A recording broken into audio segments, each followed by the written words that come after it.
আমজুপি গ্রামটি এক সুন্দর প্রান্তিক এলাকা, যেখানে মানুষের জীবনযাপন সরল ও শান্ত। গ্রামটি একটি সমতল জায়গায়, কিন্তু তাতে কিছুই কম ছিল না।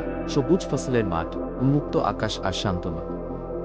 আর সেই গ্রামের মাঝে এক প্রাণবন্ত হাট, যা প্রতি সপ্তাহে 2 দিন।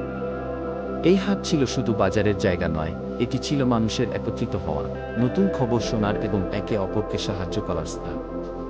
হাটের এক কোণে বসতেন রতন ভাই, যার ছোট্ট দোকানে সব ধরনের মিষ্টি পাওয়া যেত। তার তৈরি বেলাশেষ মিষ্টি ছিল গ্রামে বিখ্যাত। গ্রামের সকলেই জানত, তার দোকানে এলেই মন ভালো হয়ে যায়। ছোট বড় সবাই তার দোকানে দাঁড়িয়ে থাকতো, মিষ্টি খেতে খেতে গল্প করত। রতন ভাইয়ের মিষ্টির কথা শুধু আমজুপি গ্রামেই নয়, আশপাশের গ্রামের লোকজনও জানত। হাটে আরও ছিল হানিফ মিয়া, যিনি একদম প্রথম দিকে আসতেন এবং তার কাঁচা বাজারের স্টল সাজান। এক ঝুড়ি শাকসবজি, পাকা ফল আর মিষ্টি পটলের ঝুড়ি নিয়ে হানিফ মিয়া সবার মন জয় করতেন। তার সাথে কথা বললেই হাসি আর আনন্দে ভরে উঠত ঘুম। হাটের মাঝে মাঝে মাঝে বসতেন ছোট্ট পুতুল, যে সদ্য স্কুলে ভর্তি হয়েছে। সে খেলার সময় হাতে চলে আসতো এবং স্টলগুলোর পাশে বসে আশপাশের বড়দের সঙ্গে কথা বলত।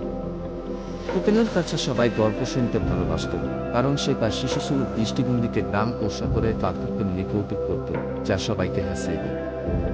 হাটে আসা মানে শুধু কেনাবেচা নয়, গ্রামবাসীদের মধ্যে সম্পর্কের গভীরতা তৈরি। সেখানে একে অপরের দুঃখ কষ্ট শোনা হতো, পরামর্শ দেওয়া হতো এবং সাহায্য করা হতো।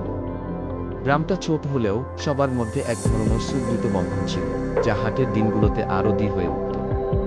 এই আমজুপি গ্রাম এবং তার হাটের গল্প আজও স্মৃতিতে বলে চলে।